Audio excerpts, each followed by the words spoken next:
Okay, good evening, gentlemen. Good evening. Evening. How are we all? Not too bad. How are you? Andy, you okay?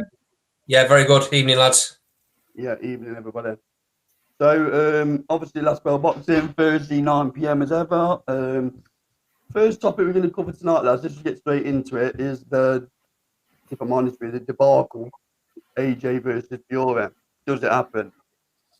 So, I don't know whether you want to take this one away, Andy, to start with. All thoughts, AJ Fury? Well, I think actually this one lies with Ray, because I think he's had a bit of a ping on his phone. Yeah, I got some news come through that it looks as though they've got some news on the site. I've not got to it as to where it could be, but that's definitely promising news. That a site's being identified, it kind of narrows it down. So if they've got a site, a date's going to be imminent. Where are we guessing that is then, lads? I'm looking at the Middle East, yeah, and I'm looking at probably October, November time. Oh, really? That late? Well, the thing is, what happens every 4 years in the summer? Starts with it, oh. You what, sorry? Olympics? Yeah. So Rob McCracken's likely to be there with a GB squad, isn't he? Yeah, I'm going. So I think he's going to have some. I think he's going to want to, because he's got the boys on a 4 year cycle. He's an honourable guy. He's going to want to prepare the boys for the Olympics and the girls. He's want to finish the Olympics around July, August time. Then he's going to want to get some sort of camp with AJ leading up to his biggest fight of his life. So I think something like July, what's been mooted, is I'm surprised if it's in. I really would be. I can see it being a little bit later than July, but I can't see it being much later. I can't see how. I know Rob McCracken's head of British boxing. I can't see how he can possibly say to all the powers that be for this fight, I'm sorry, lads, we've got to put it off because I've got the Olympics. That won't wash me. I know these. I know these. There's a lot of other coaches in the GB squad as well. Rob's kind of head coach, isn't he? I bet he don't take a lot of the sessions. I bet he oversees a lot of what's going on. I think you want to be there. Personally, I think you want to be. Well, AJ spends a lot of time in Sheffield anyway, so what's stopping amalgamating the two like he does all year round? Yeah, I think Rob will want to be there. I think that a lot of the boxers on the camp trust him. But I'll be really surprised if we get it in before then. September. Yes, yeah. My point is, I think it'll be after then. So whether it's September, October, my point is it'll be after then, because I also think as well that they still need to build this up pay-per-view wise as well. But Fury's talking about wanting to get 2 fights in before the end of the year, isn't it? So Fury says a lot of things, and then Fury does a lot of things different. You see what I mean? So I think Fury will say, "Oh, I want another fight in." 2 weeks ago, Fury was saying, "Oh, this fight isn't on," and he's not going to bother, and he's just going to walk away and consider fighting Wilder again. Fury needs to say a lot of things. I think to throw curveballs to get people negotiating, to get people panicking. I don't necessarily think that we can take Fury's word sometimes too literally. I tell you what, the big thing for me, the big thing is both AJ and Fury start talking now, and for weeks, months, nothing's been said from either of them. You know, it's been left down to the promoters to get their heads together. All of a sudden, you're getting noises coming out from AJ and from Fury now. So that makes me think that they're pretty sure this is going to happen. They probably, I mean, we said on the other night, didn't we, that it had been mentioned that the guys were going to be getting 3 or 4 offers to look at over Sunday. And they've probably taken, most of the week to look at that and decide between themselves what they're going to do. I think it's going to be the Middle East as well. Mm-hmm. Saudi Arabia probably. Yeah. There's been a lot of noise coming out of there as well. Apparently, they definitely want it. So if they want it, they're going to get it, aren't they? Because they're the ones with the money. Yeah. To be quite honest with you, for this first fight, I don't really care where it takes place because there's not going to be any fans. What's the point in having it in England in Wembley Stadium with no fans? Pointless. You might as well. Although Andy Sadiq Khan's come out and said that he'll back any Wembley bid. Who did? Sadiq Khan. Sadiq Khan, yeah. All right, Yeah. okay. Yeah. So I mean, there's talk about fans coming into stadiums, provided, all this. You're getting into the politics about COVID, aren't you, really, with a passport situation? After June, I believe, because on England playing Czech Republic later in that month, and it's talking about fans being there. So, again, was it 20%, right? Something like that. It's not a lot, but it's obviously dependent on who's got the vaccine and all that carry on with COVID. But they're trying to get some fans in. They're trying to get some in for the FA Cup down as well, aren't they? Working off 2. Yeah. There's a list of sporting events that they're trialing to have fans at. So you're talking about some FA Cup final. There's some other sporting events as well that they want to have fans at. Wembley Stadium for me is for the second fight. Yeah. Where you can have that full capacity. No use having Wembley for 20,000, 10,000. You might as well have Wembley Arena. If you want a stadium, use it to its capacity. Whether that's for the belts or not, who cares? For me, these are what I call legacy fights. Just who was the best out of them all. Yeah. They're pretty much beating everybody aside from each other. That's what this fight is. This fight's going down is who was the best heavyweight of this era. Past it, torturing Klitschko on to Fury. AJ's got his argument. Now, who's the better man out of the two of them? That's what these two fights are going to define. So I agree with Andy. It's not a case of where it's happening. It's is it happening or not? And how many fights are we getting? Are we getting the 1? Are we getting the 2? That'll do me. Yeah, me as well. Definitely do. Definitely. Yeah. So I agree with the majority of the points. The only thing I would say is that Warren and Aaron are still very, very quiet on there. It seems that Eddie Hearn's doing all the running around. And Aaron's not normally shy coming forward. So from a marketing perspective, they're going to, like you said, Ray, they're going to need some running to this. You have to do a world tour. Although I did see your interview on Behind the Gloves where he says, listen, you can get a world tour done in a week. So I've got a feeling Fury's not looking that far in the future, but like you've said, you never believe what Fury says, can you? He was drinking Stella last week. So yeah, interesting, very interesting. It is. You can't take what Fury says too literally, because he says one thing and then something else happens.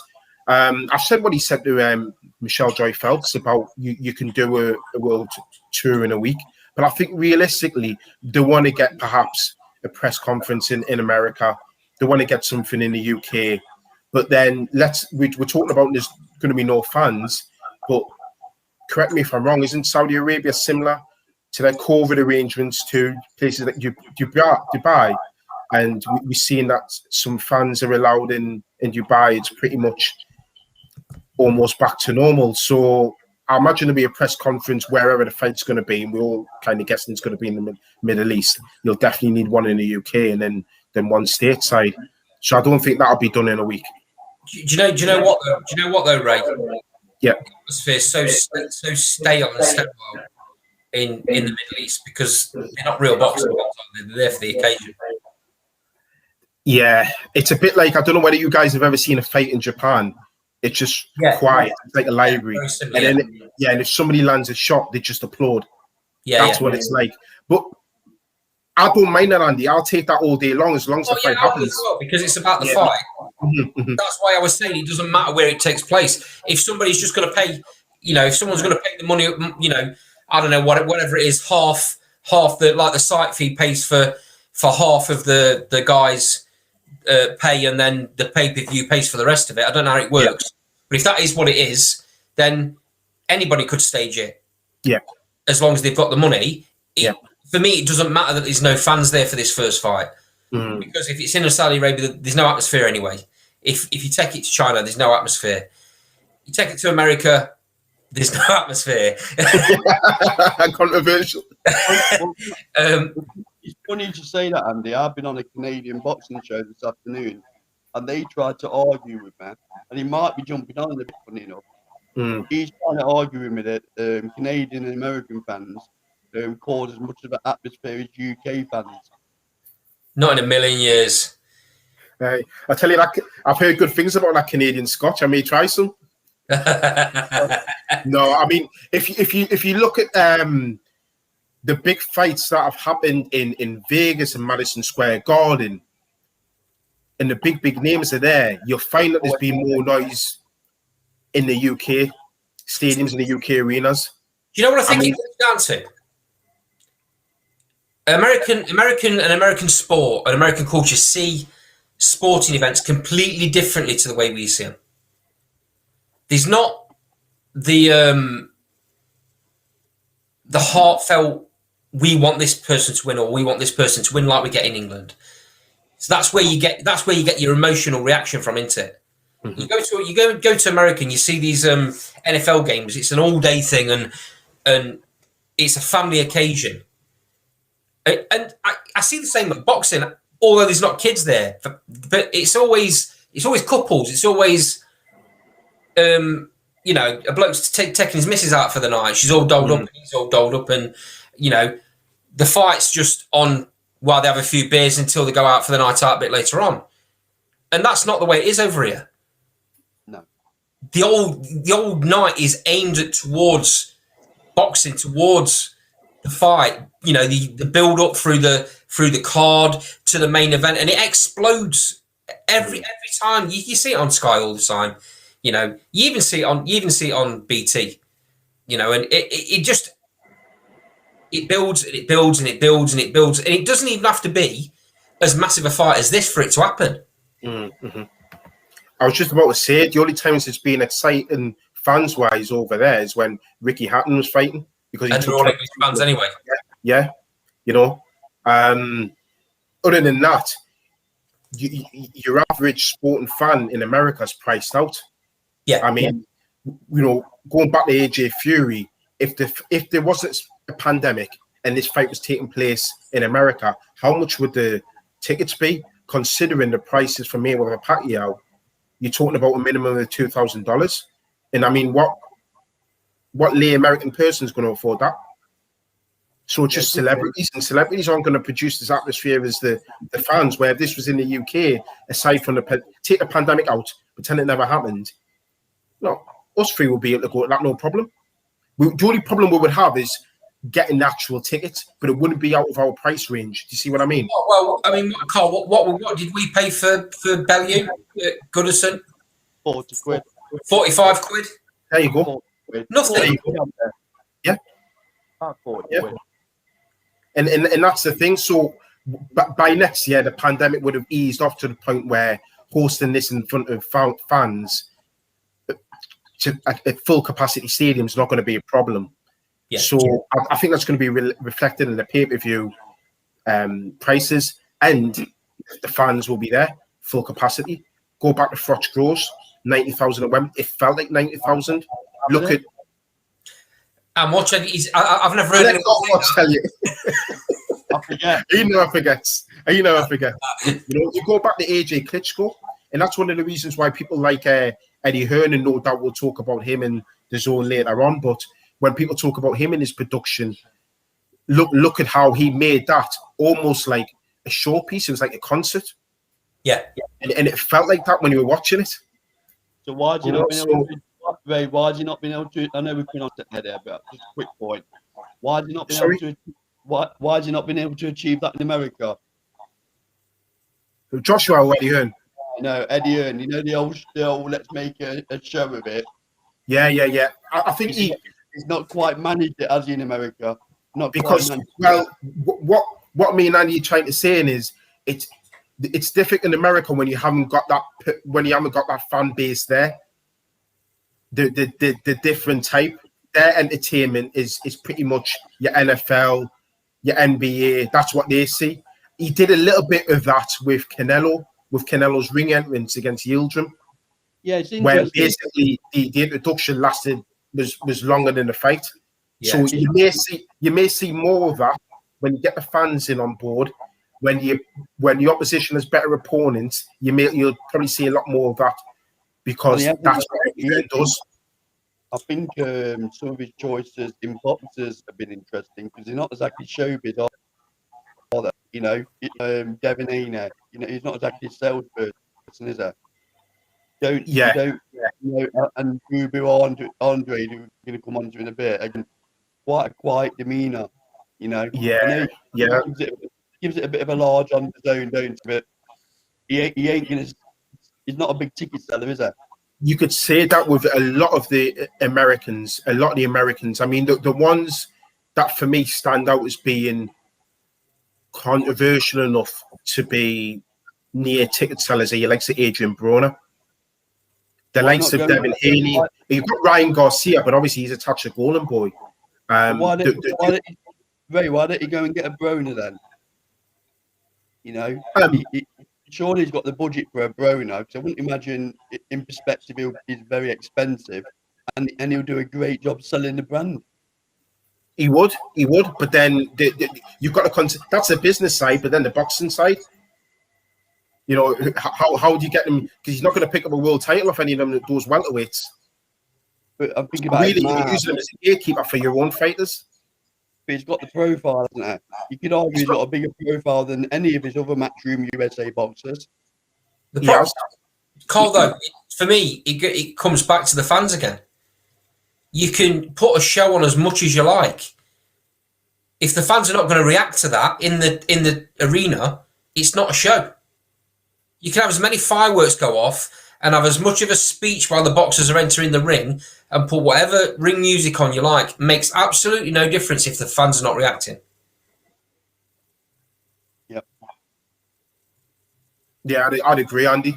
I'd agree. And I think, you know, I've said it on this show before, the American fans are falling in love with boxing more and more. Yeah. And it's a shame because they do have some good, promising young fighters coming through. Shakur Stevenson, Haney, Lopez, Garcia. But they're just not getting behind these guys. I mean, look at Crawford and the problems he's having. We're going back really to talking about Bob Arum, how quiet he's been. I'm surprised at how quietly he's promoted Bud Crawford compared to if he was an Eddie Hearn fighter. I've said everyone here about Deontay Wilder. These guys have been all over the world. I tell you what, if Crawford was an Eddie Hearn fighter, he'd be a world superstar. Absolutely agree. He'd be the face of everything. Mm-hmm. Do you see him promote anything? No. And you know why he doesn't, don't you? Because he's probably on such a big contract anyway. He doesn't feel like he needs to. And this is why they're not pushed.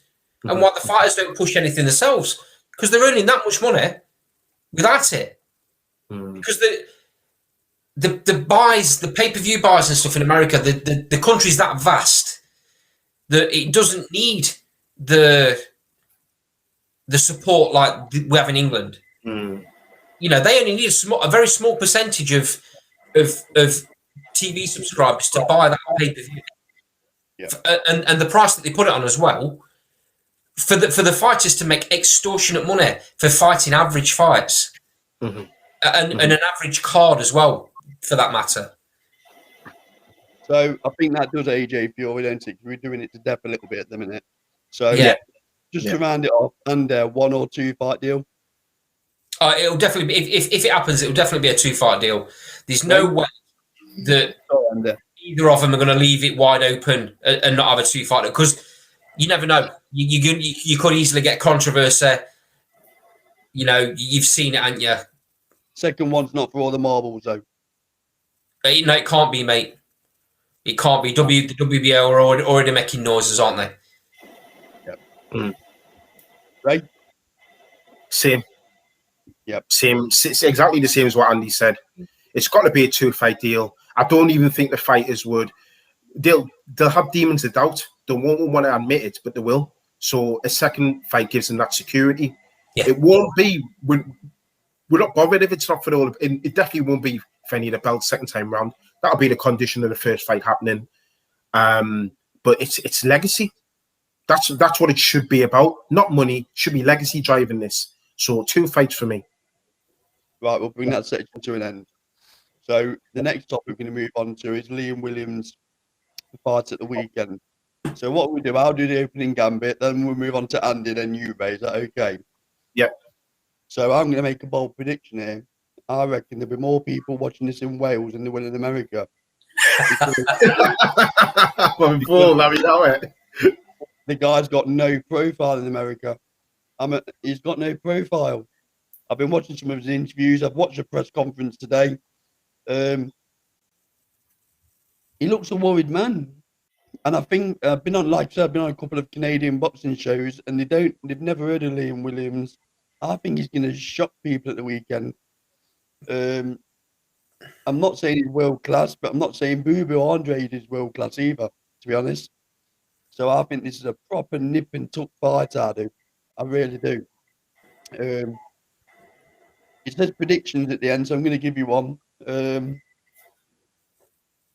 He's never going to win on points. I think he's just going to fall a bit short with him, so I'm going to go Boo Boo to win in the 9th. That's my prediction. Andy, do you want to give your? Yeah. I don't think I've ever come across a 2-weight world champion that has less profile than Andrade. And I've been looking at his record and nothing. I don't know what you guys think of that. It's as though he's won two world championship belts with, different weight belts, and he's just gone completely under the radar doing it. I know the belt he's holding at the minute was Billy Joe Saunders, and it was kind of took off him controversially and all of that malocca. And it was almost handed to Andrade, wasn't it? Yeah.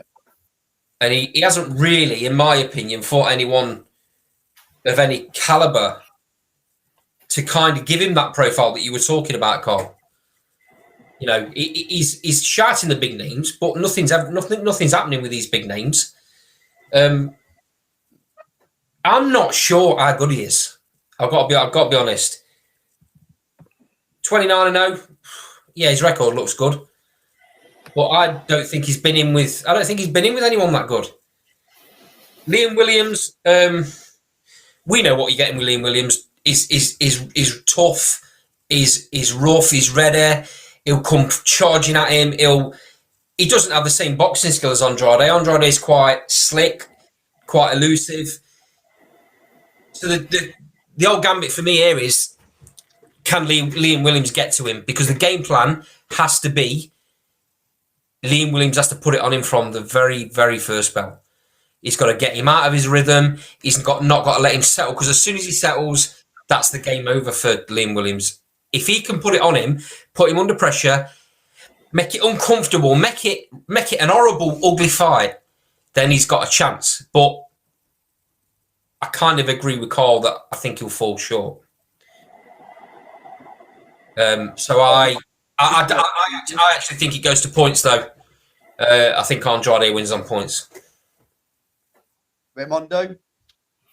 I think Williams has improved.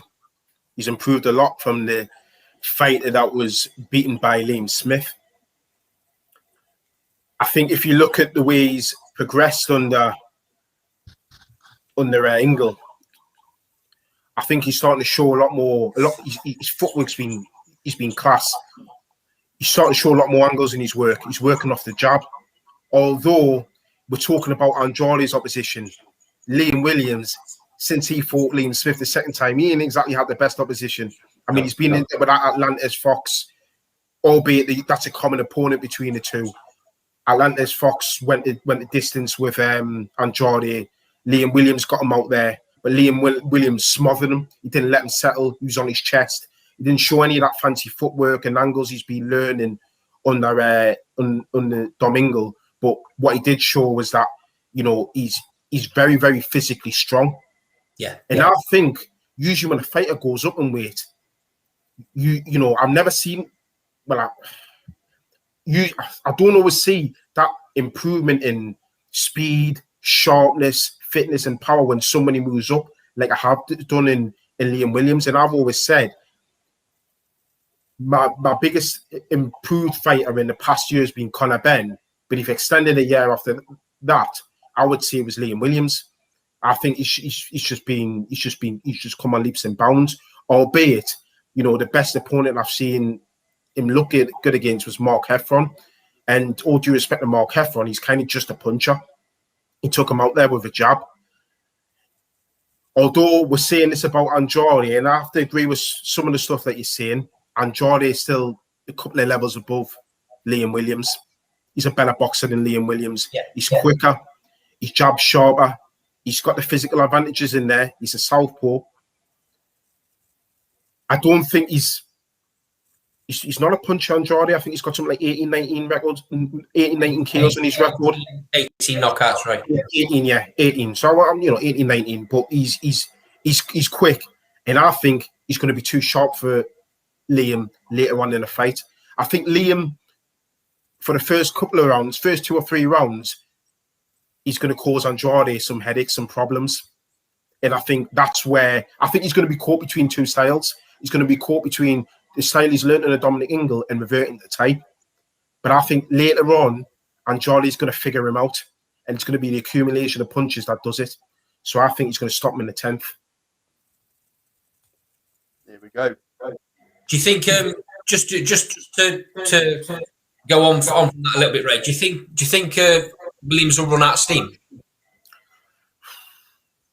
Do you think he's going to have to constantly put it on him, and because of that, he's going to be, I mean, let's have it right, he's going to be chasing him, isn't he? He is. He's going to be chasing shadows, and I think what people, sort of the people watching, won't realise is that you missing and being hit takes an awful lot out of you.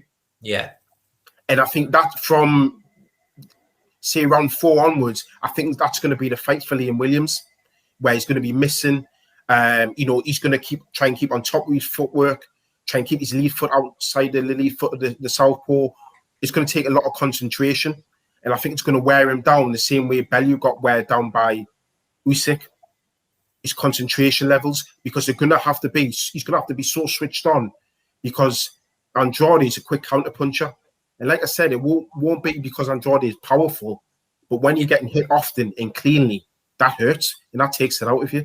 And that's what he's going to be his undoing. And I think he's going to become tired from that. Make sure you remember that, obviously, the kick-off time is around 10 p.m. because the zone have brought it in line with global time zones. So don't be thinking it's 3 or 4 in the morning. Oh, 10 p.m. Right. I didn't know that, Carl. No, I didn't. I'm here to give you exclusive, boys, you know that. So, yeah. Check Is that 10 p.m. ring walk, Carl? Or is that the 10 p.m. for the start of the show? Andy, do you want me to tell you what time he's lacing his gloves up as well? Yeah, if you don't mind. So, no, I think it's 10 o'clock to ring walk from memory, but I know it's definitely not transatlantic, so don't begin setting your alarm for 4 or 5 in the morning. You'd have missed it. Right. Good to know that. I'll be watching. Yeah. Nice. You heard it here first. So, we're not far apart, are we, in terms of predictions? Purely selfishly, Liam Williams winning that title would open up so many fights in England. Chris Eubank. Straight away. That would be the first fight. Yeah. Don't get me wrong, boys. I mean, I would love a British fighter to do a job on Andrade in America. I think he'll go down as one of the great away wins because he's some serious underdog, Liam Williams. No one's giving him a chance out there in America. And it's a shame. There's that little bit of doubt, Ray, and there's that little bit of doubt about how good Andrade is. We don't quite know, do we? His resume is not great. There is, and you know what I'm like, Carl. I've said this lots of times about American fighters that have good records against who? Yeah. You can say that with a lot of their fighters. You can say that with Haney. You can say that with Hearn, albeit Hearn put in a great performance, but that was the performance of his life. He ain't going to perform better than that. You can see that with a lot of the American boxers. It's often who they fought about. There seems to be a culture over there where unless you come to America, it's who are you? So they fight whoever's in America because that's where they see the boxers as being. They don't they look down at boxers from foreign lands. They're never rated highly. So they think we mind phone about and overrate our fighters. Sometimes we do, but I think they do themselves. America's a world upon itself, though, isn't it? When it comes to the sporting arena, they don't think anybody else in the world touches them at anything. Yes, that's right. Yeah, and also, you see a lot of fighters will go 20 fights without even breaking a sweat. Mm-hmm. That's just a tune-up, for the career. Then, 20 fights, they're not even starting. Yeah. Because that's what happens after 20 fights, Andy, is the fight for the NABC belts, so the North American Boxing Commission belts. They have that. So they've built fantastic records, and those NABC belts get some world rankings. So by the time they're, 22-0, we're getting wind of those fighters, and it's like, oh, you got better watch out for this American, and if they knock somebody out, it's like, ooh, this guy is really, really special. And you look at people like Virgil Ortiz, and everyone's saying he's the next best thing. And then talking about Jaron Ennis in that way. And you've got to look at these guys with some scrutiny. But getting back to this, I do think Andrade does come with some skills. He does come with, he should come with asterisks attached because he can box. But he can't fight. Sorry? He can't pop. He can't pop, can he? I wouldn't say he's no, he's not, and I've said that before, but he's not necessarily relying on that to win his fights. And I don't necessarily think he'll need power to beat Liam Williams. I just think I think it'll be his timing, his accuracy, and the accumulation of shots. I think it'll be the volume of punches. And I think later on in the fight, don't get me wrong, Liam Williams will manage that early on. And I think Liam Williams will give as good as he gets. Let's have it right with it, Ray. Let's have it right. And I'm one for holding back. He's been well looked after, though, hasn't he? In terms of matchmaking, he's been very well looked after. Yeah, and yeah, of course he has. And my point is, a lot of the American boxers are getting well looked after. He has, and this is probably going to be when I've looked at his record. I mean, I saw ages ago. I saw one of his fights, and I remember watching this live against Brian Rose. Yeah, and I think the Americans are probably viewing Liam Williams as another Brian Rose. Brian Rose just tucked up for 7 rounds. That's all he did. Luke Keller, I saw his last fight. He gave it to him a bit, left himself open, and Andrade jumped on him and took those chances and took him out. He's not been the most active either, Ray, Andrade. He hasn't. He's had since 2018. He's only had 4 fights. And I know, obviously, pandemic last year ruled everybody out of everything, but he only had 1 fight in 2018, 2 in 2019, and 1 last year. So he's not the most active of champions either. Which obviously things like that come into play a little bit. They do, and especially against somebody like Liam Williams, like I said, who's going to be full of energy. He's going to be really using his legs in there. He's going to be using those angles. That's what he is going to be using his jab. He won't be afraid, unlike Brian Rose, to use that jab, and he's got a pretty decent jab. Well, so that's what in the Ingle gym, they've got all their markings on the floor, haven't they? Where it's all about angles, isn't it? That's the exactly. Yeah, exactly. It's ingrained in them. It's been like that since the real gaffer was running the show. It's been like that for years, and he took. Sometimes people switch trainers. Look at Robbie Davis Jr., who's went to that camp. It's not exactly worked out great for him so far. It's probably a little bit late in the day for Liam Williams to start learning all that. He showed bits of it though in previous fights. Yeah, but he can do against average fighters though, Ray, because he'll have the time to do it. Yeah. But you can't do that against somebody that's been doing that since they were a kid, and they're sharp at it. You're going to be a step behind. That's why I was saying he's going to be caught between 2 styles in this fight, because he's going to have to revert the type, because that's what you do when somebody's putting something uncomfortable on you. You're going to revert to what you know, And that's going to be the undoing with Williams later on in the fight, because he's going to come and brawl, and then Andrade's just going to pick him off with the accumulation. He's going to find those gaps and then just pick him off. The thing is, though, Ray, what Dominic Ingle will do is get him as fit as a butcher's dog. Oh, yeah. His nutrition will be bang on. He looks good for stepping up. He really does. And you kind of thought he probably should have been at middleweight a lot earlier. I was just about to say, do you think this is his correct weight? Yeah. Has he cutting too much? You know, he didn't have a lot on him. He didn't have a lot on him in them two fights with Liam Smith, did he? No, he didn't. And the first fight was a quality fight. I love that fight. Unfortunate about with the cut, wasn't it? Yeah. You know, Liam Smith underestimated him that first fight, in my view. He didn't make that mistake in the second fight. It was cool. No, he didn't win, wasn't it? He's clinical. And to be fair, you know, Liam Smith is an outstanding fighter. I think he's a very underrated fighter. And very avoided. Yeah, because he's terrific. He's a great body puncher. He's really strong on the inside, great inside fighter. He would do well in America. And I think, Liam Smith perhaps might be looking at this fight as well. We're talking about if Liam Williams wins, and this could open great doors for him in terms of fights in the UK. Liam Smith will be thinking, well, I might just jump up and take the winner.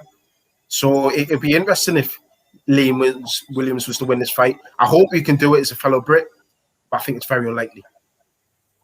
Yep. Enough, boys. Okay, moving on to the next topic. We're going to move on to Edward Hearn. So obviously a lot of headlines coming out this week about DAZN and Sky, and you'll see on our channel the video we got about Eddie Hearn. DAZN or Sky's reached about 1,200 views, so we're not doing bad there, boys. So the way we'll do this one, we'll have Raymondo first, and then I'll kind of give my thoughts at the end. So Ray, do you want to take this one away? Yeah. So the big talk, not just of the past week, but of the past few weeks, really, with Eddie Hearn's deal, matchroom with Sky, it's coming to an end. Lots to talk about him going over to DAZN. It ties in with over the past two and a half years. He's signed with a lot of American fighters, hasn't he? Yeah. So you can see it from both ways. Again, we'll have to just focus on the boxing here, because we're all smart enough to know that there's going to be other aspects on the table here, like the darts, things that we've got no knowledge of to be talking on here. But if you just stick to the boxing, I think Eddie Hearn's in a really difficult position. He can stick with the status quo, stick with Sky, stick with their model, continue to monopolise British boxing. But then you can argue he's getting bored of that. He wants to branch out and see what's out there. He wants to not just monopolise the UK market, but the world market. And DAZN potentially will give him that platform. But DAZN's a big financial risk. So if you're asking me, I think he'll stay with Sky. I think they'll come to some agreement. I think they'll perhaps they'll offer some sweeteners in there. I think you probably look at this one and think it's too much of a risk. So Ray, what sweetness does Sky offer him? I think they could offer him some other aspects in terms of. I know that they're starting some like a matchroom app.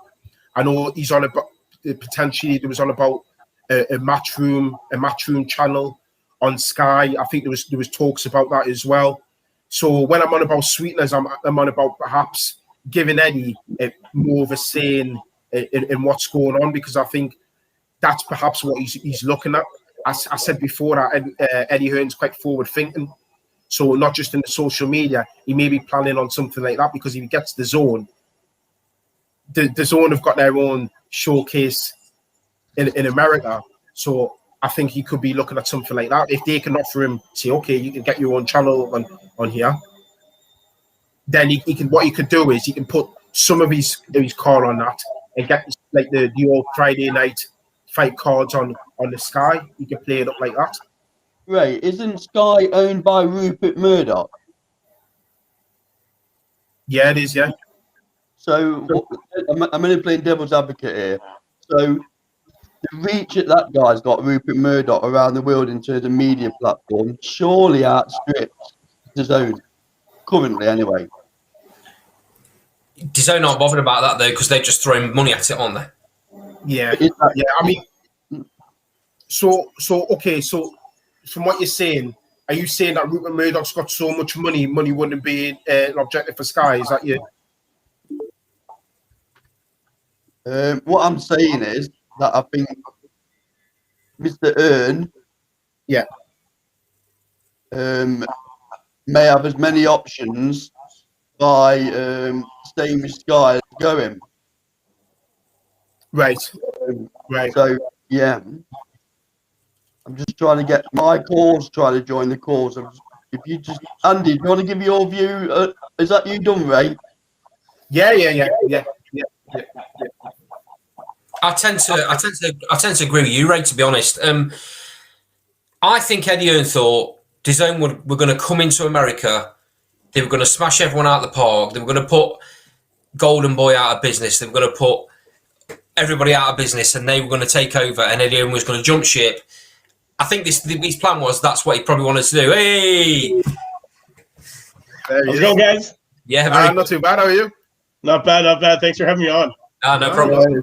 Yeah, so I think Eddie Hearn thought that he was going to get in with DAZN. They were going to buy a load of contracts in fighters in the US. Yeah, and he was going to take over. Mm-hmm. But that hasn't happened. He's hardly made a dent in the market because what's happened is the big promoters in America have just shut the shop up on him and not allowed him to build fights against their fighters.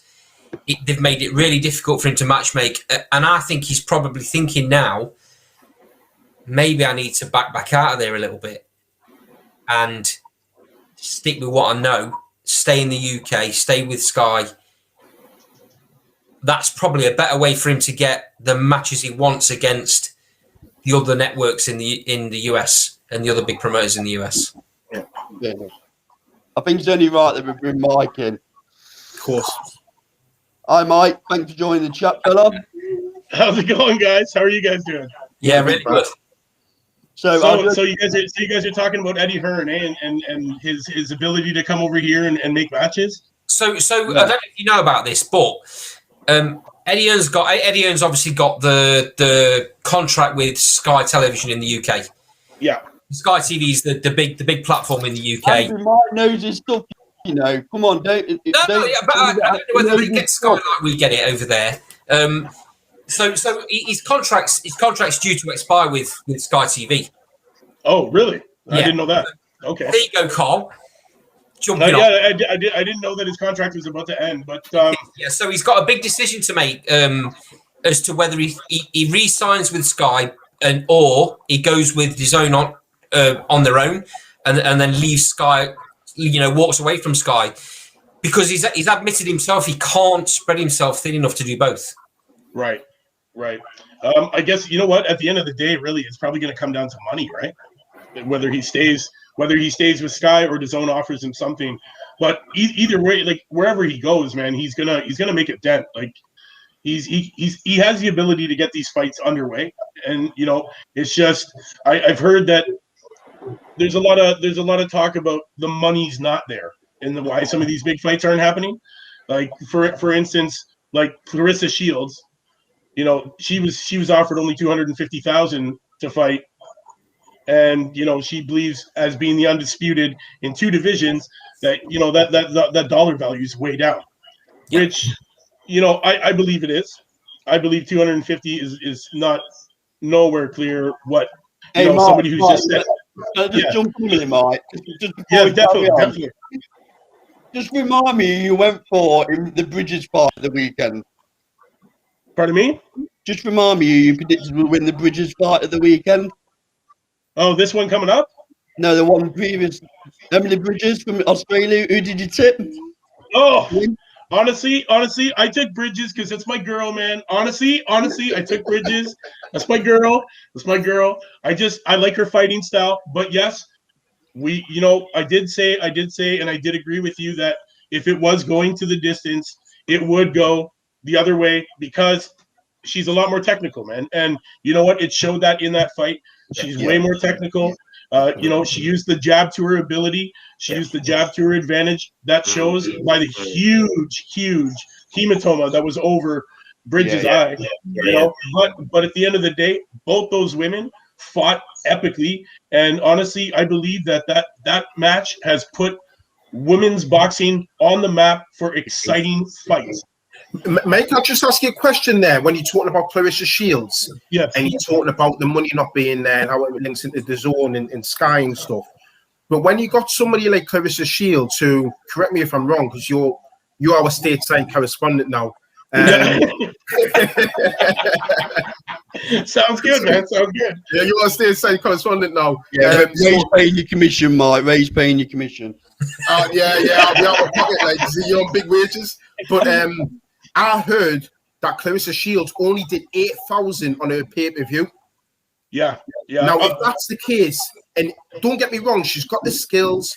She is undisputed in two weight categories at the same time simultaneously. No one's ever done that, male or female. But if somebody's only doing 8,000, do you think they deserve millions in terms of? No. But I believe that she only did 8,000 because of the promotion that picked it up. It was done by somebody else. If you go back and watch that fight, I believe that she wasn't done justice for a historical pay-per-view event being all women card. History Month. I thought the production was a little sloppy, and the production value I don't believe was worth the amount of money for the pay-per-view. Who promoted that fight? Card, Mike? Was it Triller? No, it was. It started with an S. I think it was Salita. Demetrius Salita before Amir Khan. Yes. Right.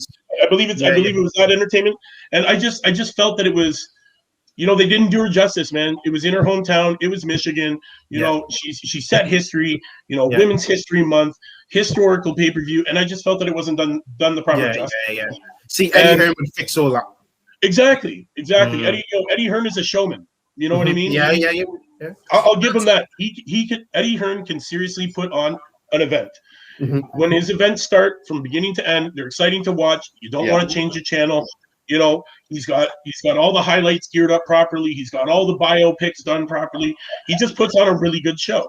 And you know, if you have somebody like that working with Clarissa Shields, I think, you know, he would have done her better justice, because I know he does stand behind his fighters huge, man. He stands behind the guys that he represents, and he represents them to the fullest. And you know what? I give him that. And honestly, if Sky Sports needs to hold on to him. And honestly, they got to think about that, because if he makes the jump, then he's just going to start building up the zone. And where does that leave Sky Sports? Yeah. Out of interest, how's women boxing viewed in the States? Is it taking? In the States, see, I live in Canada, so in Canada, boxing is taking off for women here as well. We have a lot of great women fighters. You know, we have one that hosts a show on Talk and Fight. Scarlett Delgado, she hosts a show every Friday called The Female Fist, and she talks with all the. Get your plug in there, Mike. Get your plug in there. You love that plug. That's right. And Knuckle Up at 4, right? Get it all in, lad. Get it all in. You know what? Women's boxing over in North America, man, is starting to really blow up, man. We have really talented females over here. The U.S. has really got some great, you know, they got a great talent pool, man. Unfortunately, our talent pool in Toronto, Canada, for the women is not as big. So a lot of our women fighters do tend to, you know, veer over to Montreal and fight a lot in Montreal, and you know, they start fighting down in the States. We have another female fighter that you know is part of the Talking Fight family as well. And Amanda Gali, and she has just recently signed with Lou DiBella, and she's now going to be making some big moves. She's got fights coming up in the next couple of months. So, you know, female boxing is really starting to take off in North America. I don't know how, like, I know you guys have a big following for your female fighters over there too. And I know you, as your female fighters are great talented, man. Like they got awesome talent. Yeah, for me, the rhetoric I'm picking up is that we're no longer calling it women's boxing. We're just referring it to boxing. Exactly. That, for me, is the biggest respect and and that's what these female fighters are fighting for. So when Ebony Bridges fought Shannon Courtney, for me, it wasn't just about boxing. It was about how to market women. Because let's get it right, you've got two attractive females. Okay, Yep. You could build one of them as being like a model wearing a lingerie, and the other one just wanted to focus on being known for her boxing. So that for me was a real crossroads fight in terms of where's women boxing going and what type of fans are going to be watching it. You know, is it going to be like WWE and the Divas where people are just watching it because of what they look like, or they're watching it because they've got ability? And that fight proved that people are watching these guys because they've got ability. And just off the back of that, Ebony Bridges might have walked into the weigh-in in lingerie, mate, but she didn't fight like she was women. That's what I was saying, right? Like, you know, there was a lot of controversy, man. A lot of people are talking about the way she walked in. But at the end of the day, man, who cares what she's wearing, man? She's banging people. She's banging people out. She's doing exactly what she's supposed to do. She's getting in the ring. She's giving us a show, and she's trying her best. And she ain't afraid. She ain't afraid to get hurt. I tell you what, as well. There's a lot of male fighters that would have quit with an eye like that. Oh, definitely. Oh, yeah. I mean, what I would say her profile is a lot higher now than it was before she walked into that ring. You know, her profile is massive. So where's that? It's going to lead to some big fights down the road. Definitely. Definitely. Well, honestly, I think 2021 is going to be the year that women's boxing solidifies itself as a true entity in boxing. And that's when we will drop the women out of boxing. I believe by 2022, it's not going to be, it's an all women's card. It's going to be this card. These are the fighters on the card. It doesn't matter male or female. Yeah. That's where I believe it's going to be by 2022. And with fights that keep happening, like, Bridges and Courtney, if we can get friggin' Clarissa Shields, fighting whoever, Marshall. Really. Marshall, we got them all, man. They're all there. Katie Taylor, like, we have all these big fights. Amanda Serrano, she just the Serrano sisters are huge. These women, they're the top in pound for pound, around the world, and they're showing you that they can be as exciting, if not more exciting, than some of these men fighters. And as a rule, Mike, they're jumping in with each other, so the men could learn a lot about boxing from the women. There's not many cases where they're not jumping in together. Just jumping back to Clarissa Shields for a second. There was another great woman fighting on that bill at the weekend in Savannah Marshall. Yes, and she called out Clarissa Shields. Honestly, I Savannah Marshall, I've watched her for a long time. I really enjoy her fighting style. I really enjoy the way she uses her reach, her ring IQ. Mike, sweet signs. That's what it is. She has the perfect mixture. You know what I mean? She's got the right ring IQ. She's got the reach. She's got the strength. She's not afraid to get hit. She's everything you want to see in a boxer, not just a female boxer. She's everything you want to see in a boxer. She goes in there, she gives it her all, no matter who she's fighting. She doesn't care, and that's a true champion. And you know what? I give it up to Lindbergh, who stepped in the ring with her for that fight. Right, like 44 years old, four-time contender for the belt. You know what I mean? Like, and her at 44 getting in there. I mean, it's harsh to call it a mismatch when the original opponent pulled out, and she needed a fight. She wanted to fight. I'll say it's a mismatch. Stepped up in weight. She stepped in. She stepped in at short notice, and because of COVID, they can't just get anyone. They need to make sure somebody's fit. I know. I don't want to use the word mismatch, but it clearly was a mismatch from the first belt. Did she offer anything in that fight? She didn't. Savannah Marshall do that to a lot of people. You know what? Savannah Marshall makes everybody look like that. Like it's she's got that timing, man. She's got that timing. She's got that reach. The one problem I see, even though we're all seeing women's boxing's improved, the one thing I would like to see, and it's not the women's fault, and this will come in time, is the lack of depth, isn't there? Yeah. And I think that's the main. Carl mentioned a very good point there about these women are fighting each other. They are, but they've got no choice because there ain't nobody out there. Let's be honest, Ebony Bridges and Shannon Cartney only had about 11 fights between them. Yeah. 11, 12 fights between them. You wouldn't see that for a world title fight, even if you're talking about our minimum weight men's fighters. No, exactly. Well, They've got no choice.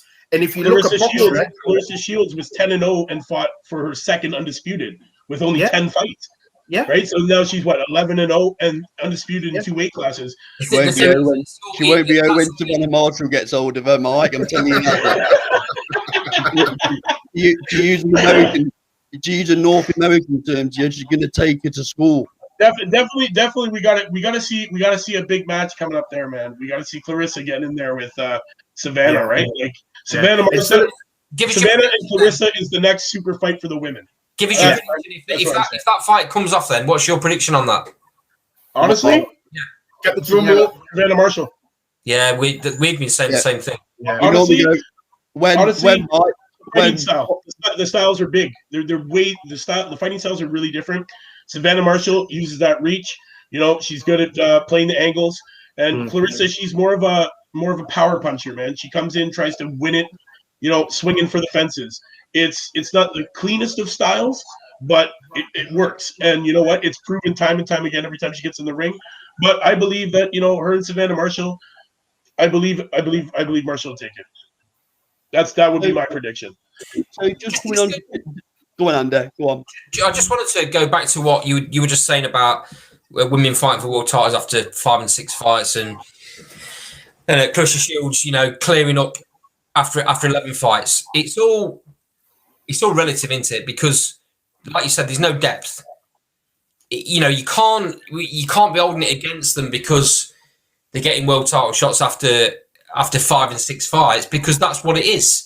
That's what I'm saying, yeah. You know, it's not their fault, in 10 years' time, it won't be that. They'll be getting world title shots after 20 or 30 fights. Because what you'll see is, after the Olympics, there'll be many people turning pro. Yeah. And then the next Olympic title, 2026, more pro boxers. Some of these women, will still be around. Yeah. Some of them will still be around. So you just add into that mix. And eventually you add more to the talent pool. Especially as the commercial viability grows as well. You know, let's be honest, Katie Taylor's earning a lot of money. The money's pouring into the women's game now.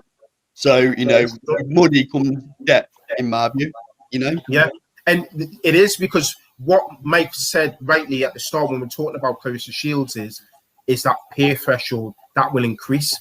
So at the minute, I think it's right that Clarissa Shields gets $250,000 or £250,000.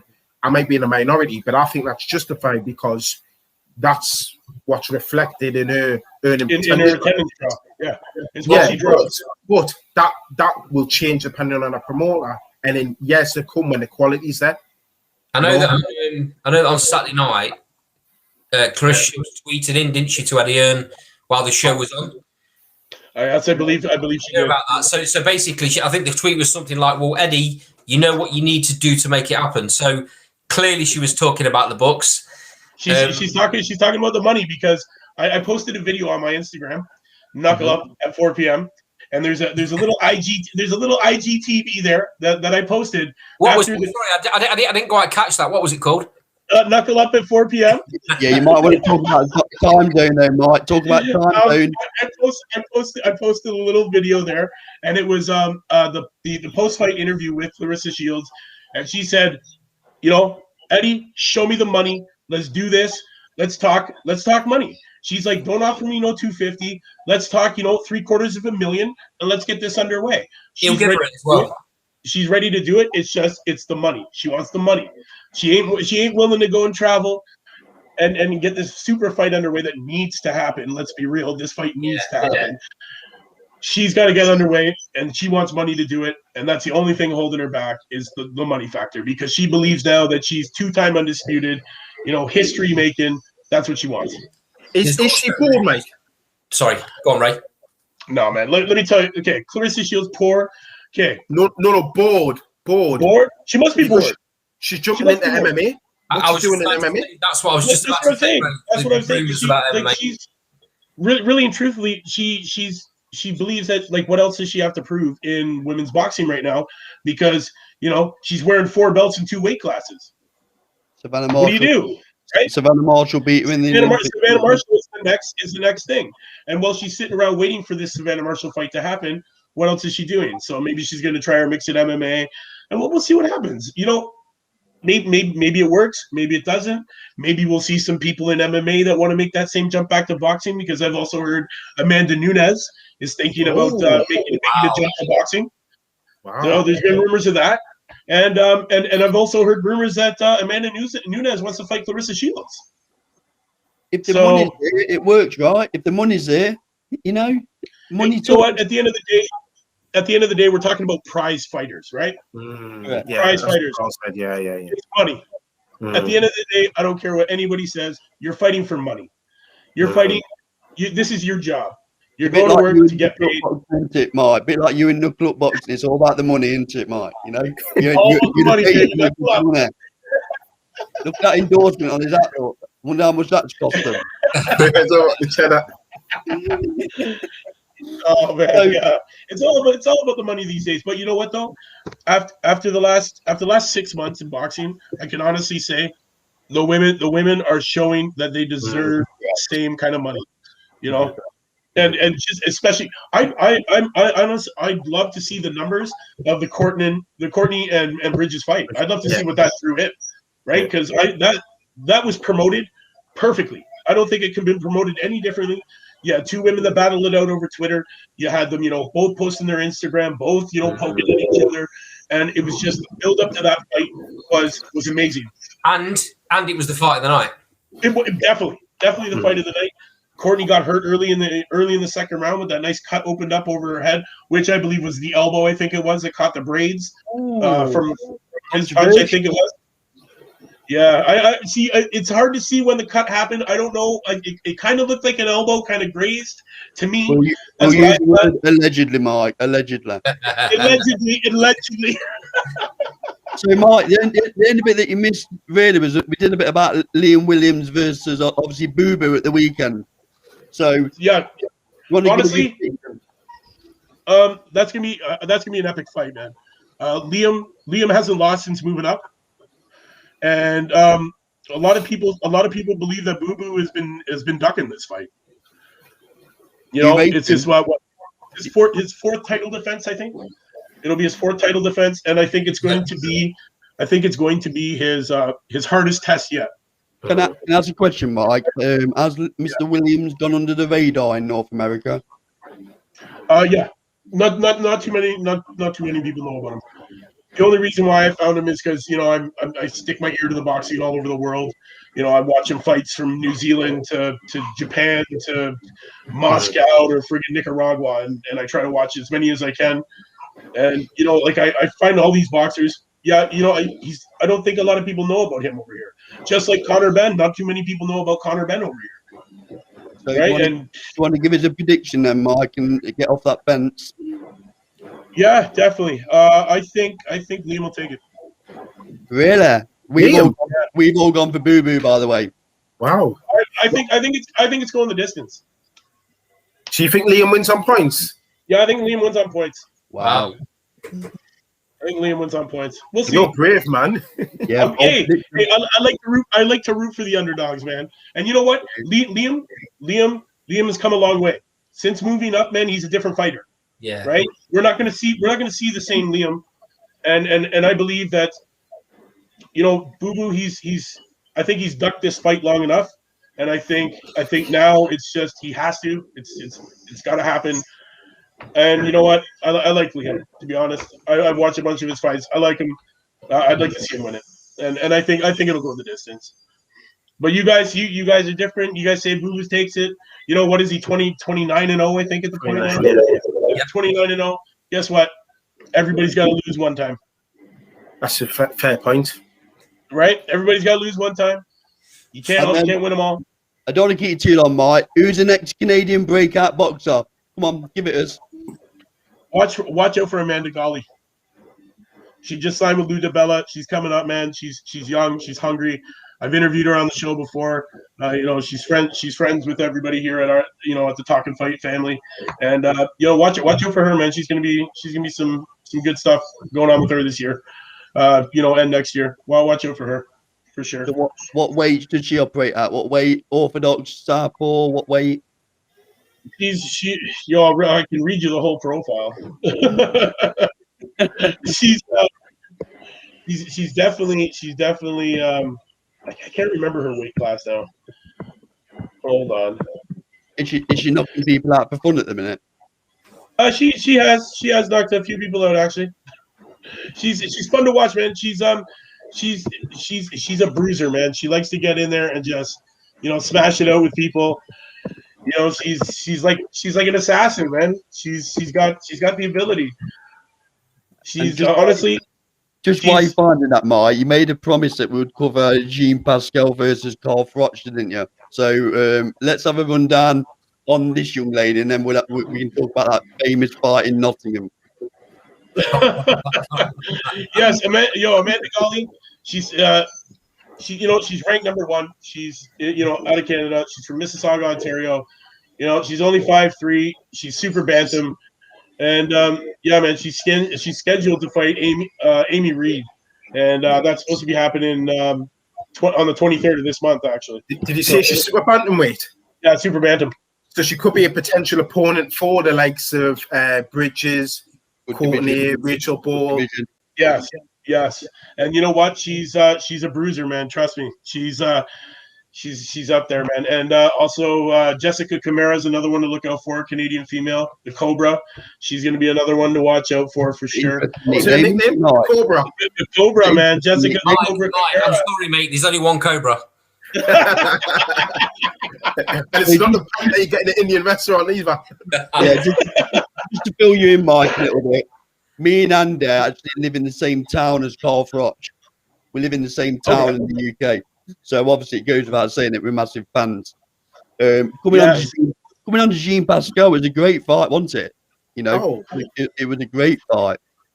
I was at that fight as well, Mike. All right. It was one of the first big fights I went to. Myself and my nephew Reese, who's made the comment in the comments bar at the side. He was young then. But that was his introduction into the world of boxing. So, what a fight to be introduced to! And from where I was, sometimes it's very difficult to judge the connections and not sometimes from an audience, right? And that for me, that fight was really close from where we were sat. I've seen it back since, and I thought Froch won reasonably clearly, but at the time, I thought this could go anyway. Yeah. It was honestly, the viewing of the fight usually makes it, right. Like, sure, anything really. You don't get the announcer in the ear, so you miss a lot of stuff when you're sitting there live. Sure, you're part of it. You feel that energy. You those big punches. You're roaring with the crowd and everything. Yeah, you can think it can go either way, and then you do go back later on and watch it, and you're like, man, what the hell was I thinking? How many beers did I have? Like, this totally is not the fight that I watched because I thought I saw something. But yeah, honestly, great. Froch, he's good. You guys live in the same town as this guy? Yeah. Probably 20 minutes away, Andy. Yeah, something like that. Okay. Yeah. So big fans, eh? Yeah. What does he have lined up? What does he have lined up for him in the next 6 months? He's got a lot of properties. He's invested his money really well, Mike. Good on him, So he does a bit of punditry for Sky Sports, but apart from that, he just looks after his property portfolio. We see him driving around Nottingham. But another local boxer to keep an eye out is Lee Wood. Lee Wood. Yeah. Google him. He's British champion. Won a couple of weeks back.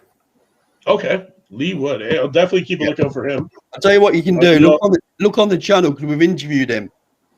Okay. Yeah.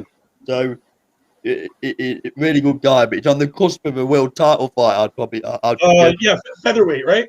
Yeah. By the way, okay, yeah. His last last fight was against Reese Mould. Yeah, eating punch. Yeah, he's just new trainers as well. So he's got he's changed his style very slightly. He was a back foot boxer, but he's always been able to punch, but that wasn't the way he was fighting. So his knockout record probably doesn't do him justice. I'd say going forward, you're going to see him do a bit more damage to people than he has been doing in. Yeah, he's like 24-2 with 14 knockouts. Yeah, you know, it's to be up there in the knockouts, man. You know, a lot of people believe that the knockout is a big thing. It's hard to knock your opponent out, man, and you know it can go either way. And you know what? The knockouts don't make the fighter. It's the wins, man. And you know, let's be real. But yeah, so you guys are saying to watch out for him because he's gonna have that knockout power. New strength and conditioning coaches in the last fight, you know. He's sitting down on his shots a bit more and taking his time a bit more of his attacks, which he probably wasn't doing before. And he might even admit that himself, you know. But he's come. Would it be fair to say he's coming to the top end of his career? 32. I would say he's coming into his prime. Yeah, you know. For me, I believe your fighter's prime is usually between 32, 35. That's like the window. You've got the experience. You've had all the training. You know all the tricks. You know your weight cuts. You know everything about it. It's your job at that point. You know that's when everything moves like water. It flows like water. It moves like a machine. Everything's great. You know, between those 3 years. So I believe at that age, 32, I think we're just about to see the kind of fighter that he's supposed to be. Yeah. Mm-hmm. Yeah, and I don't think he's going to hang around at British level too long because he's at that point in his career as well. You might see him make a couple of defences. I think deep down, the Lonsdale British belt, everyone loves to have. Yeah. Right.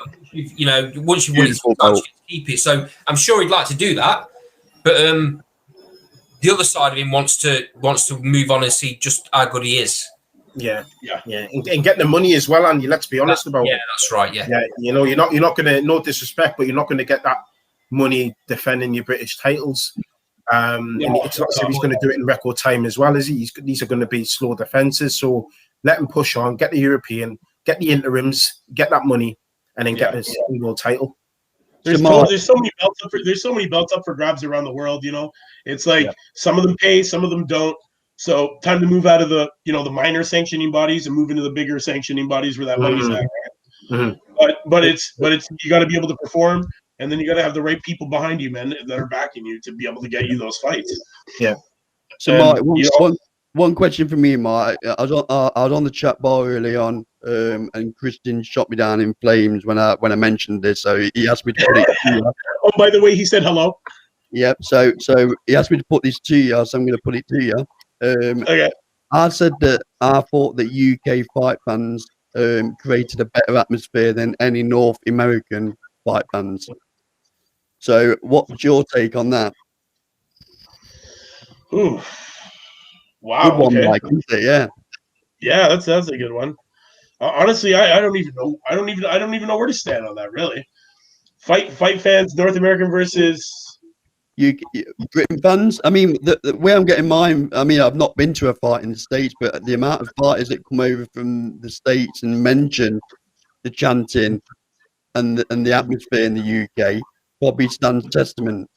And also when you think about Ricky Hatton's crowds going over, etc., where they took over the Vegas Strip, that's where I'm getting my evidence from, young man. So what I believe is over in the United States, I believe that boxing, a lot of the big seats and a lot of the money seats are sold to people that are celebrities, businessmen who really aren't the true fans. Yeah. The celebrities are there just because, this person's doing it. Yeah, we got to be at that fight because it's hip, right? So atmosphere, I believe, is not going to be the same as, you're over in the UK. You got working folk, that are there to see fans or fighters that they are fans of. And that atmosphere, it's bar none. You know what I mean? When you got people that are actually cheering for this person because they like this person, not because, hey, the company just got me these seats to shut me up because I'm a client that, blah, blah. Oh, here's some ringside tickets. You're not there to cheer, man. You're there to do business, right? When you get a fan base that's actually behind fighters, there's nothing like that, man. And honestly, even in amateur fights like that, like amateur fights around here, whether it be jiu-jitsu, MMA, kickboxing, Muay Thai, boxing, whatever it is, when you have fan base, you can't beat that, man. It's all about fan base, and it's whether or not they are true fans. True fans make the atmosphere. Yeah. Businesses and rich people and celebrities, they don't give a shit. That's the problem. I wasn't saying that to be disrespectful, by the way. It's just an acknowledgement, that's all. Just an observation, Mike. That a lot of American boxers do talk about that unique British atmosphere. During the ring war. Yeah, you know what it is. Honestly, it's the hype. The hype. You watch two different events, right? Like you watch an event that happens anywhere in the United States. Like for instance, this weekend, guys, watch the difference in promotions, right? Yeah. You got a top ranked promotion versus a DAZN or a Matchroom versus Golden Boy. The UK, there's a lot of excitement in it, man. They're hyping you up. They're trying to, hey man, this is the fight. This is where it's at. This is where you want to be. This is Friday night. Friday night, you don't want to miss it. This is where you want to be, right? Where you watch, oh hey, we're doing the prelims, and then at 10 o'clock, just flip it on over to ESPN and watch the remainder of the fight. And it's not built up and it's not pushed the way it should be. It's not in your face. It's not like trying to grab you and suck you in and make you like, hey, come and watch this. Where UFC does that in the States. Is it a bit of a fall from grace then, Mike? Because obviously in the Don King era, Don King was a brilliant salesperson, wasn't he? Razzmatazz. So is it a case that there's a little bit of a fall from grace then for the promotion side of boxing in the US or North America? You know what? It's got to be promotion, man. It's promoters make fights, and it's up to the promoter to make the exciting fight. And if the promoters aren't good, then the fights are not exciting. And realistically, it's all about people like Eddie Hearn, man, and like Bob Arum, and those guys. It's about guys like that who know the game, know what sells, and know how to promote. And honestly, you guys do it really well over there, man. I tell you, I enjoy watching matches that are thrown in the UK. I even enjoy watching matches that are thrown in, New Zealand, Australia. There's a lot of sense of hype behind the event. People want to, here, you guys got to watch in, you got to tune in, you got to stay tuned. They keep you interested. The lights, the way they have their cut scenes, the way they do the build up to each match. It's bar none, man. It's untouchable. And maybe we need a little bit more of what you guys are doing over here to make it more exciting. To keep boxing alive. Yeah. Mate, just a quick one. Do you think because when I used to watch a lot of American fights when I was younger, I was on a channel called HBO. Yeah. And HBO stopped showing boxing. Yeah. So now we have Showtime. Showtime doesn't have. Yeah. So Showbox is pretty good. We got Top Rank. Top Rank works with ESPN. Yeah. Then you have DAZN, right? And DAZN's kind of taken over for United States promotions, really, because they got all the pay-per-views. And then now we have Trilla. Trilla's coming into the game as well.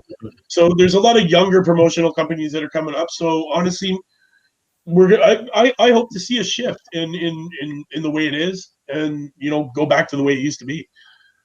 And what's the pay point for an average pay-per-view, Mike, at the minute? How much are you paying for a pay-per-view? Anywhere between, depending on who's on the card, I've seen them as low as $29.99, so $30 Canadian, and as high as $79.99, $80 Canadian. And what do you think Tyson Fury AJ will come in at? I honestly, that'll come in at about $100. I think that'll be a $99.99 kind of thing.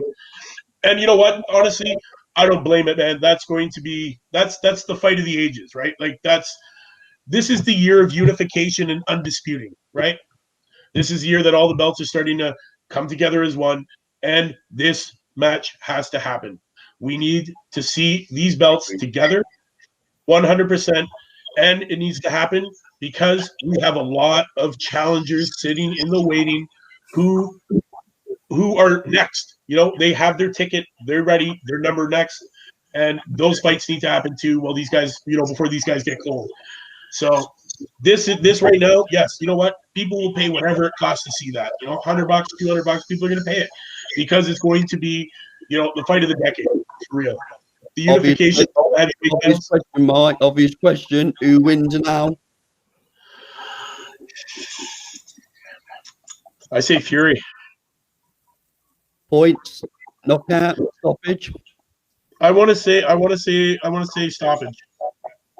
to say stoppage. Can you talk us through your thinking behind that? I'm just going with watching him over his career, watching his ability to knock people out, watching his ability to overwhelm. I believe that he's going to catch him, you know, and then use his reach and, you know, really just overwhelm him to the point where his defending becomes intelligent and we might see a ref stoppage. Do you think AJ gasses then?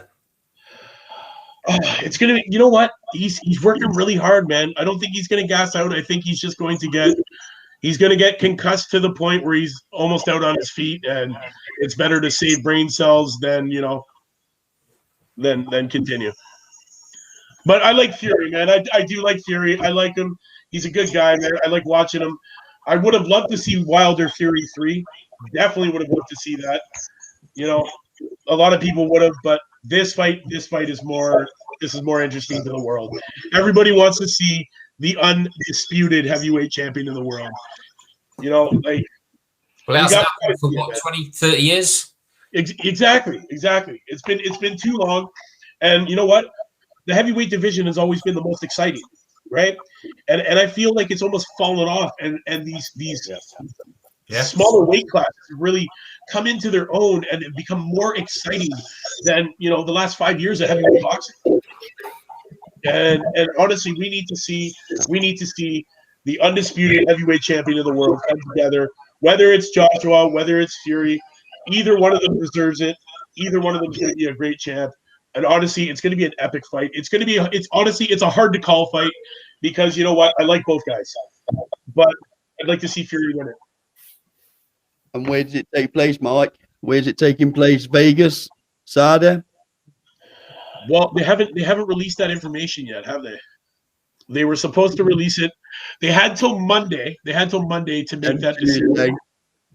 So I believe the decision's been made, because if the decision hasn't been made, then the contract is now null and void, and the fight won't happen. So I believe we're going to be hearing it. I know they're keeping it under wraps. I know that, you know, it's big secret, but I hope we're going to find out within the next week or so, because I'm excited to hear about it.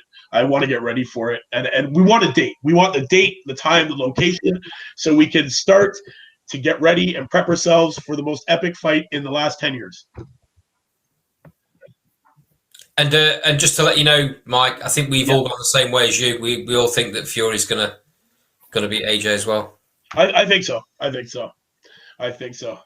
On that note, guys, I do have to get going. Definitely thank you for having me on, man. I'll definitely come back on again anytime. And we'll have to have you guys on the Friday night panel or Knuckle Up anytime, man. Have you over on our show here for sure, man. No problem, Mike. Really appreciate your time, Mike. Take care. Cheers. See you later, guys. Man, it was great chatting with you. Again, we'll see you later. Take it easy. Cheers. Bye. Bye-bye.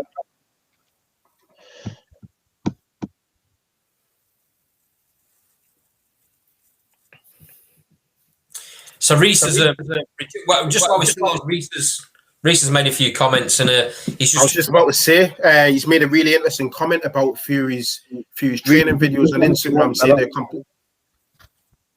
Yeah, and I've noticed that Fury stepped up quite a bit as well. Yeah, there's a lot more intensity in his workouts.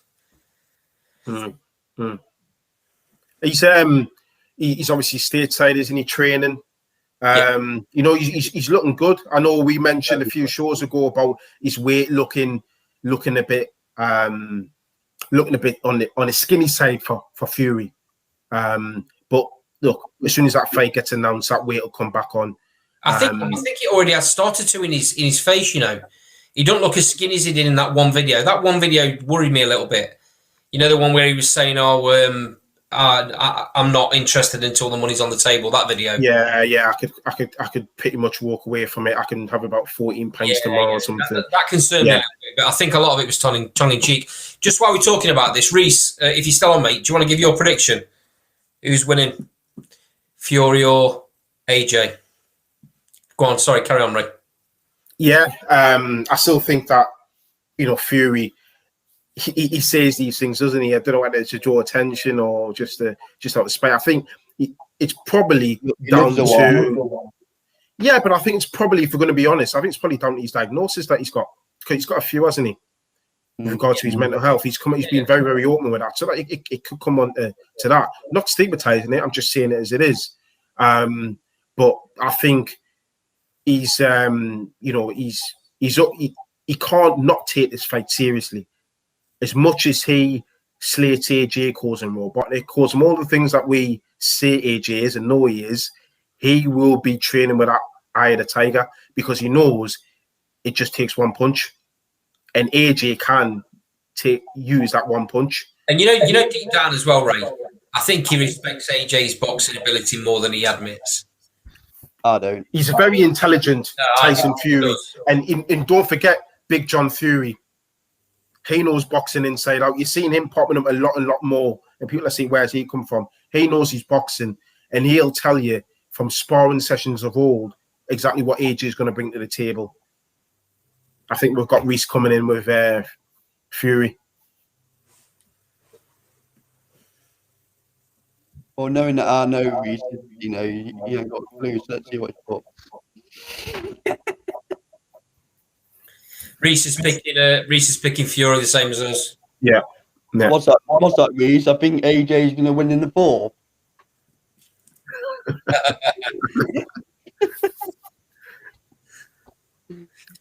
So I think the last topic I'll cover, and then we'll call it a night, did I read something about Lewis Ritson coming out with an announcement soon, Ray? Yes, he's got a IBF world title eliminator against a lad whose surname's Ponce from Argentina. He's an unbeaten lad. I think he's had something like 27 wins, like 14, 15 knockouts. We can't underestimate these South American boxers. Well, just jumping in there, Ray, Silvio's mentioned this boxer and he says it's not a gimme by any stretch, and Silvio wants to jump on and do a bit about him, to be honest. So that'll be interesting. When the fight gets made, then that's what we do. We get Silvio in. Yeah. I mean, it's made. It's made, and because Eddie Hearn's actually said he's hoping that'll be the first fight which will have fans in, because that's going to be in May in Newcastle. Oh, is it? Right. Yeah. So it's made. He's finalising the card. In fact, Savannah Marshall had said, "Can we not have Clarissa Shields for that fight, Eddie?" But obviously, if he did, that would take main event. Of course it would. You can't have Lewis Ritson as main event and then Savannah Marshall as a core. Mm-hmm. But I think he's probably sensible in thinking that's probably for later on in the year. But yeah, Lewis Ritson's got that fight. I think if Lewis turns up with no plan B like he did against Vasquez, he'll probably lose that one.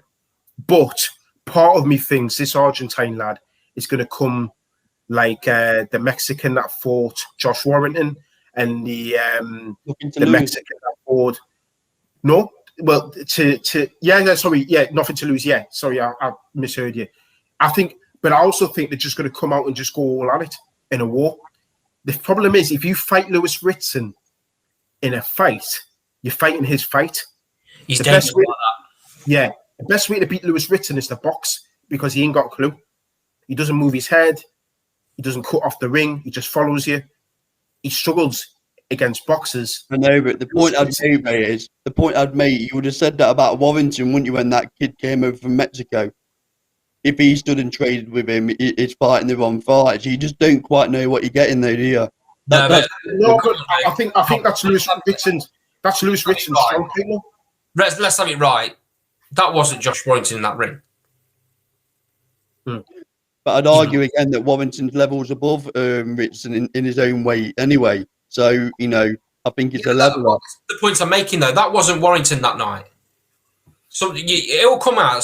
He wasn't right. He wasn't right. Well, nothing's come out yet. So was it a case that the boxer just put it on him? I don't know, because you could say No one's AJ. put it That on wasn't him. AJ against Ruiz. Many people could say, but AJ never come out of. It just depends. I guess we'll only know in the rematch. Well, we all have a bad night, don't we?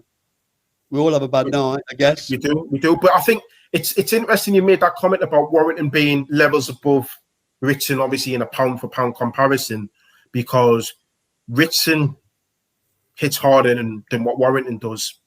And I think if you engage Ritson in a fight, it's only going one way.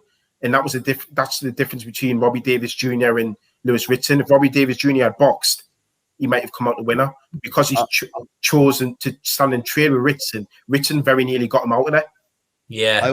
I always worry about blueprint. So, Ray, I've mentioned it a few times. I think the blueprint is there for Ritson.